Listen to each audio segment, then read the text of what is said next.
मात्र बऱ्याच मतदार केंद्रावर मशीन बंद पडणे आणि मतदार यादीमध्ये घोळ अशा पद्धतीच्या हे समस्या पहिल्यांदाच प्रभाग पद्धतीनं मतदान होत असल्यामुळं आणि याद्यांची फोड झाल्यामुळं थोडासा हा गोंधळ आहे. परंतु आमचे भारतीय जनता पार्टीचे सर्व पदाधिकारी आणि कार्यकर्ते सर्व बूथवर सज्ज आहेत. डिजिटल मीडिया असेल किंवा ॲपच्या माध्यमातून तो ताबडतोब ज्या ज्या दुरुस्त्या करायच्या असतील किंवा मतदान केंद्र बदल असेल, यादीतील नाव वेगळ्या ठिकाणी असेल तर ते दाखवण्याचं आणि लोकांना सुचवण्याचं काम तर आमचे ताबडतोब सगळे पदाधिकारी करतायत. त्यामुळं थोडासा गोंधळ होत असला तरी थोड्या वेळात हे सगळं दुरुस्त होईल. 15 जानेवारी काँग्रेसच भारी अशी टॅगलाईन घेऊन सतीश पाटलांनी प्रचार केला होता. 15 जानेवारी काँग्रेस कायमचं घरी हे टॅगलाईन आणि हे होर्डिंग्स तुम्हाला उद्या लागलेले दिसतील. काय स्थिती राहील? इचलकरंजीमध्ये सुद्धा खूप चांगलं समर्थन भारतीय जनता पार्टी आणि महायुतीला मिळताना दिसतंय.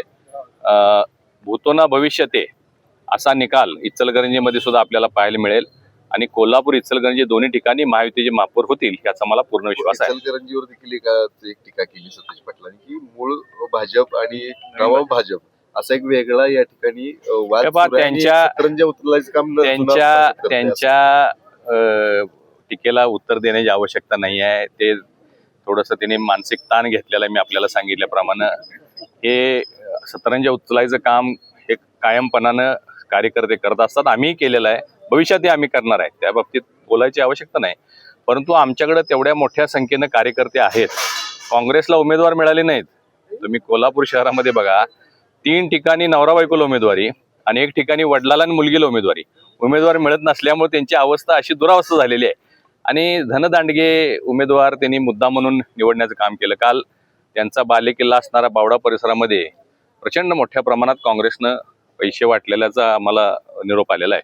मग तुमचं एवढं जर काम चांगलं असेल तर तुम्हाला पैसे वाटायची काय आवश्यकता आहे? आणि निकालामध्ये धनशक्ती विरुद्ध जनशक्ती, कोल्हापूरची जनशक्ती ही महायुतीसोबत राहील आणि त्यांचे कितीही त्यांनी पैसे वाटले असतील तर ते लोक नाकारतील याचा मला विश्वास आहे.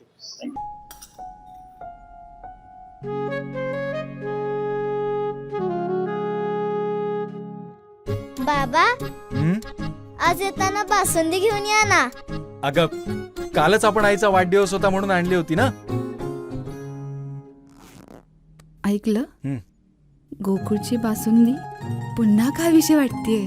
खरं सांगू, मलाही खावीशी वाटतेय. पुन्हा पुन्हा खावीशी वाटणारी गोकुळ बासुंदी. ताज्या घडामोडी पाहण्यासाठी माझा महाराष्ट्र न्यूजला आजच सबस्क्राईब करा.